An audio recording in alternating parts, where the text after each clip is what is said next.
اس کے بعد آپ کے رنگ مبارک کے بارے میں مولا علی رضی اللہ تعالیٰ نے یہ فکرہ فرمایا کہ ابیض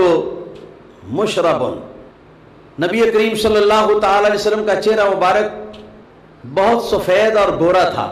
لیکن خالص سفید اور گورا نہیں، بلکہ فرماتے ہیں کہ ابیض مشرب، مشرب اشرب یشرب اشرابن سے بنا ہے۔ اشراب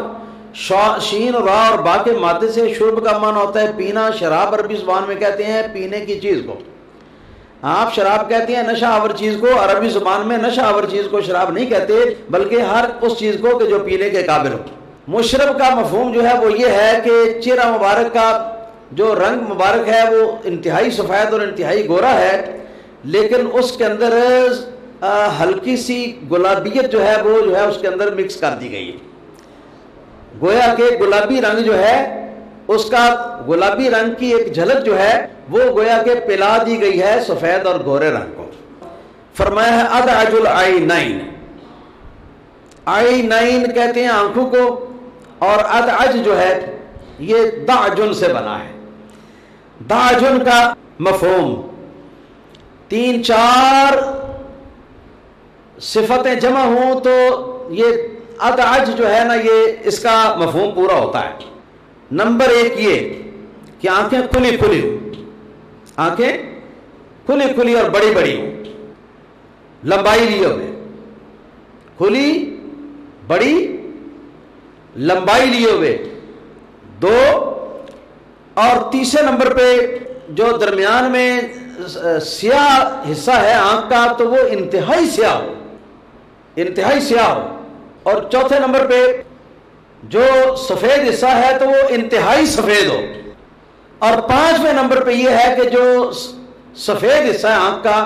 اس کے اندر باریک باریک گلابی رنگ کی رگوں کا جیسے جال بچھا ہوا ہے، دور سے دیکھیں تو ایسے محسوس ہو کہ جیسے آنکھ مبارک کا سفید حصہ جو ہے وہ گلابی رنگ کی طرف مائل ہے، انتہائی سفید اور گلابیت لیے ہوئے ہے، قریب ہو کر دیکھیں تو پتہ چلتا ہے کہ وہ سارے کا رنگ جو ہے نا یہ مسلسل رنگ جو ہے یہ گلابی نہیں ہے، بلکہ اصل گلابیت جو آئی ہے اس وجہ سے کہ وہاں پر جو باریک باریک رگیں جو چل رہی ہیں نا سفید حصے کے اندر، وہ باریک باریک رگیں جو ہیں وہ سرخ ہیں، تو ان کو ان سفید رنگ کے ساتھ جب ملا کر دور سے دیکھا تو یہ گلابی ہو گیا۔ تو ادعج العینین کا یہ مفہوم ہو گیا کہ نبی کریم صلی اللہ علیہ وسلم کی آنکھیں مبارک کھلی اور بڑی بڑی تھی۔ نمبر 2 یہ کہ لمبائی مائل تھی، بعض لوگوں کی آنکھیں گول گول بھی ہوتی ہیں اور دیکھ کے ڈر لگتا ہے، بلکہ لمبی لمبی آنکھیں تھی، کھلی کھلی بڑی بڑی اور لمبی لمبی آنکھیں تھی، اور جو سیاہ حصہ تھا آنکھ کا وہ انتہائی سیاہ، اور جو سفید حصہ تھا آنکھ کا وہ انتہائی سفید، اور اس کے ساتھ وہ گلابی رنگ کا جو وہ رگیں ہیں ان کا جال بچھا ہوا۔ یہ نبی کریم صلی اللہ علیہ وسلم کی مبارک آنکھوں کا وصف مولا علی رضی اللہ تعالیٰ نے بیان فرمایا۔ ذرا اندازہ فرمائیں کہ جن لوگوں نے یہ بیان کیا ہے اور جن لوگوں نے یہ سارا سلسلہ جو ہے یہ دوسرے لوگوں تک پہنچایا ہے تو انہوں نے الفاظ کیسے کیسے اور کہاں کہاں سے چنے ہیں جی، کہ تھوڑے الفاظ کے اندر زیادہ سے زیادہ مفہوم جو ہے وہ داخل ہو جائے۔ یہیں سے آگے احدب الاشفار ہے، یہ سرکار کے جو ابرو مبارک ہیں ان کا بیان ہے، اگلے فقرے کے اندر انشاءاللہ تعالی یہاں سے اگلے درس کے اندر شروع کیا جائے گا۔